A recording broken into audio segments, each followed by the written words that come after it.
Well, we just saw The Quiet Ones, the new horror movie, and the way this show works is we will give you a kind of first impression of the movie, whether we liked it or not, who we think might enjoy it and who might not, and then you can decide for yourself if you want to go see it. If you do, you can stop the video and go see it. Otherwise, you can keep watching and we'll talk about spoilers and talk in more detail about what we thought of the movie. Speaking for myself, I did not like this movie. It is not particularly interesting. It's not particularly scary. There is nothing you haven't seen 1,000 times before in a lot of better horror movies. It's essentially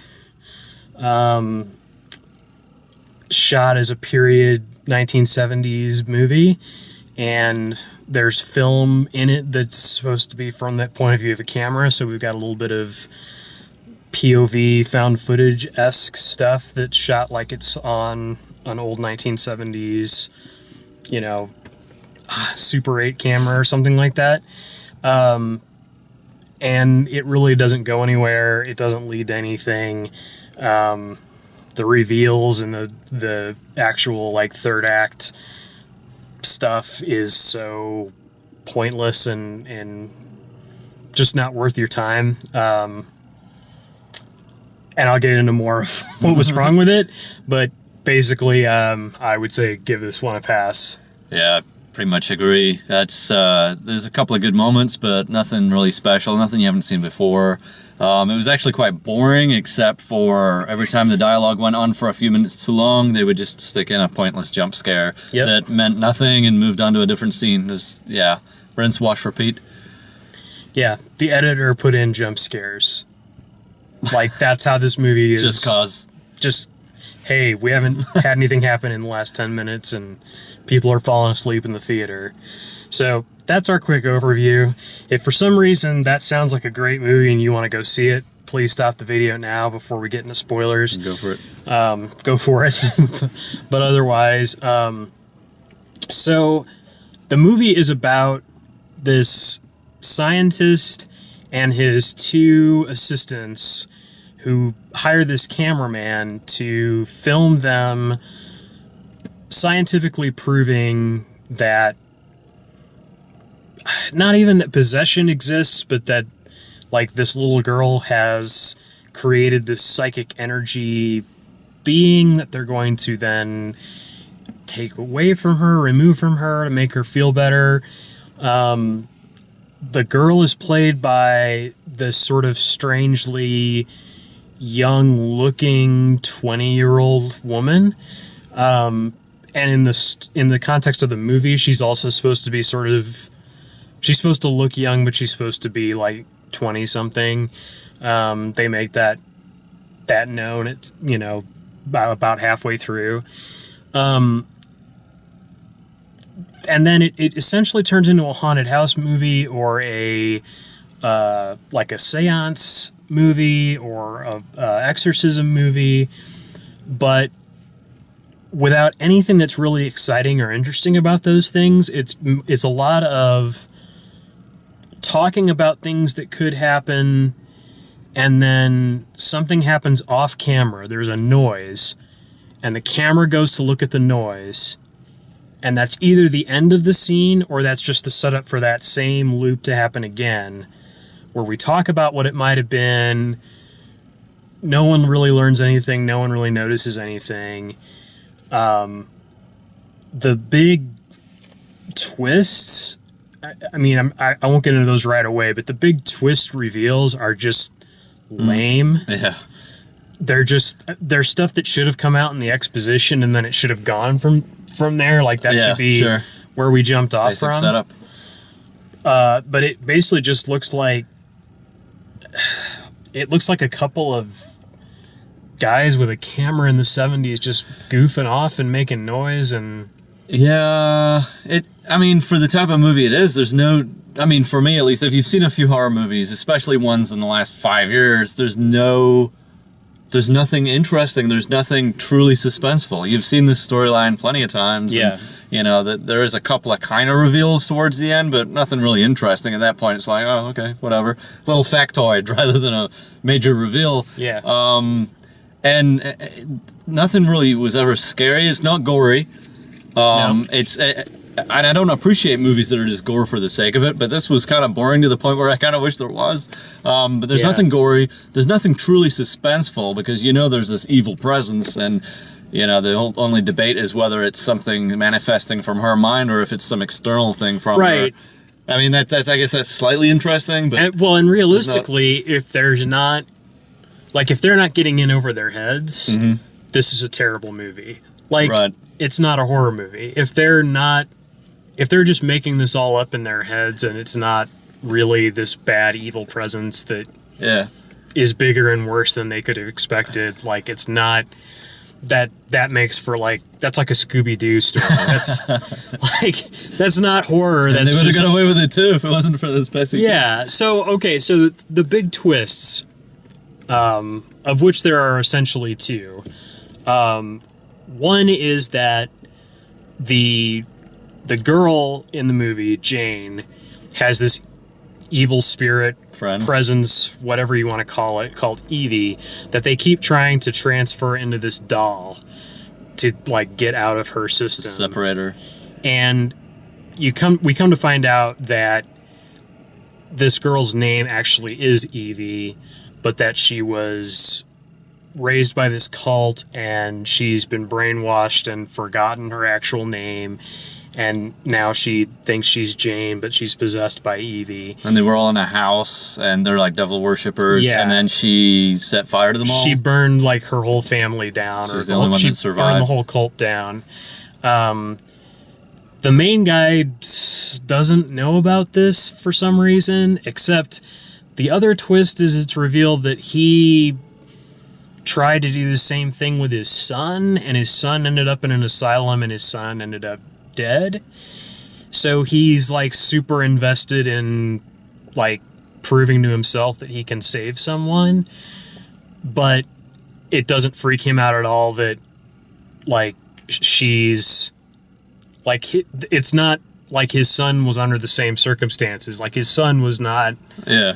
like, messed up by the cult and all of this, so it really doesn't make It's it really just doesn't, like a reason to give us his motivation way too late in the story. I yeah. guess. And that's all revealed to us by a, like, film that Jane, the, like, possessed girl, finds and just is playing in this room. Yeah. At, she like, the finds end of the film's second act. reels. Yeah. And she's just hanging out watching this video. And That's it's why like, you would have those film reels lying around is anyone's guess. yeah, he brought him along with him, you know, just in case the plot needed something.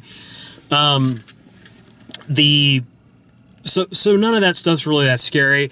Everything that happens that's, like, visually interesting is in the trailer. The sigils being carved into the skin, that happens in the trailer. The girl getting pulled out of the doorway and thrown around, that's in the trailer. If you're expecting, like, a lot of that kind of stuff, like those sort of special effects, they're not here in this movie. You see every single one of them literally in the trailer, except for the very final one, which is this terrible, like, flame effect that supposedly burns her, and then, like, all the murders get blamed on the cameraman, and it's just, Yeah. why? Like, what is the point? And, you know, trying to bring back the Hammer name, like, I'm okay with that. I'm cool with trying to bring the Hammer back and doing it with a new franchise or, you know, a new story, and not, you know, just trying to do, like, a new iteration of Dracula or some other Hammer, you know, franchise that they've done before. Like, the acting in this movie is great, and the cinematography and the, like, way that it looks like it looks like it was made in the 70s. Like, the film quality is a little too good in some places, you know. It looks like a modern day movie, but people are dressed like they would be in the 70s, and they use music from the 70s, and the like found footage, like POV kind of stuff, has that sort of, you know, washed out film grainy look. So, like, the talent is there. It just, they need they need a writer. Something they need somebody really that can interesting. write. Yeah. I felt like, the actors were doing the best they could with the material. Also, another point is the music that was written for it. Some of it was kind of cool and kind of had, like, would give you the jitters if the story itself was more scary. But it was wasted because it was kind of pointless scenes. Like, creepy music would build up, and I'd be like, oh, wow, something's really about to go down. And the music was really cool. It made me think that. And the next scene was just nothing. Yeah. It just went back to silence, and it was like, oh, okay, it was just creepy music for the sake of creepy music. They also established this thing where the camera guy that they hire, who's kind of our protagonist, he's kind of the surrogate for the audience in the movie. The way that he slates his film is he writes a date on his hand, and he'll snap his hands together and then show you the date like that. Well, they do that like 3 or 4 times, like through the beginning of the movie, and then they start doing things where like a scene will end, and it will cut to some other location, and you'll just see these hands clap, and then it'll cut to another location. And the way that it's done from a sound design perspective is it's a jump scare. Yeah. They're using that as a cheap, we didn't have anything scary happen in the last scene, so here's a jump scare. Slap, wake up. And that's what it felt like to us, like we're watching this movie, at 11 o'clock at night, and it's like, wow, this is really dry and boring. Snap. Okay. Yeah, just like the champagne bottle as well. Yeah, like things had been going boring for a couple of minutes, and so it was like bang. It was like a door slamming sound superimposed over a champagne bottle opening. And they edited it so that the sound of the cork opening started like just a right tenth before, of a second before like the a scene J-cut. did. Yeah. Oh well. No. It's okay if you find it on TV and you're doing something else. You can keep it on. It's fine, but I wouldn't I wouldn't intentionally watch it. Yeah, and I mean, the only thing I could say like in it that's positive about it is that if they're trying to launch something, I'm hoping that they didn't spend a ton of money on this movie. Right. It didn't look like they. No. But I'm hoping that they didn't spend a bunch of money on this movie because I could see where if they brought in a better writer and kept. I mean, I guess the cast is all dead. I mean, as far as the storyline is concerned, but like the main scientist guy was great. The girl that played Jane was fantastic. Yeah, she was really good. She did a really good job of being the actress did a good job. like a frightened little girl and like there's a lot sort of nuance possessed to and nuanced. The other characters were fine. I actually liked that the 3 sort of 20-something college kids were just sort of goof-offs. They weren't really... Yeah. Like, they could get serious, but they weren't, like... Yeah. Completely lost characters or anything like that. And, like, as far as the movie's concerned, everyone but Brian, the cameraman, is dead. Although, we see the girl, like, go up in flames and, like, that terrible effect, and then there's this like spirit that comes out. So there's the potential that the very end. Does that make sense whatsoever? Like he's possessed now or whatever because his that's the fires. what I caught was that.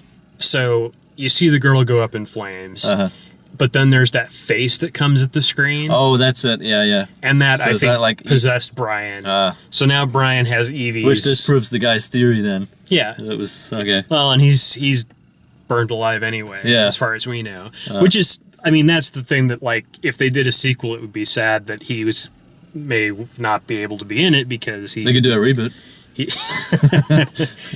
So that's the only thing I could say positive about it is that there's like a half of a good idea in this movie that with the right writing and the right pacing, it could have been good. I really think that the movie could have... It would have been in the movie's best interest to set up the exposition, set up the storyline, set up the things that we're supposed to be scared about across the first act, and not really give us any, like, don't feel the need to jump scare us every 10 minutes. Yeah, to make up for a lack of actual substance. Right. Yeah. Like if there had been some real lore and storyline and mythos to the movie, it would have been more interesting. But this was very much a... Which all there was to that was when there was it Brian. The guy goes back to the college and he's got his little A-team style 2-minute study thing. That's where we find out all the devil worship stuff. Yeah, he goes shoehorned in. He goes into a montage in the library and he finds like the book. There's a book and the book has the exact symbol and it has a picture of the little girl and he finds newspaper her clippings name, and everything. and then they find the file that has her actual birthday. It's got it all right there. All that stuff in it, and it's just like if they had figured that out from the beginning, and they also pull this like the stupid like inspired by actual events. Oh jeez, baloney with this thing. Like, okay, like who is supposed to have documented this? Like, are there? Well, there was an Oxford University. In fact, there still is. Yeah. So, but like the scene where she. And this also is in the trailer, the scene where she like vomits the like giant eel thing. Yeah. Like, do they have like photographic evidence of that? You know, is that what it inspired the... It was more like a barracuda in real life. Yeah. So anyway, forget this movie. It was bad. Hopefully you enjoyed our review of it, though, and we suffered through it for you. Took one for the team. Yeah, exactly. Please check out our other videos here on YouTube and at dalemaxfield.com, as well as all our written reviews. Thanks for watching.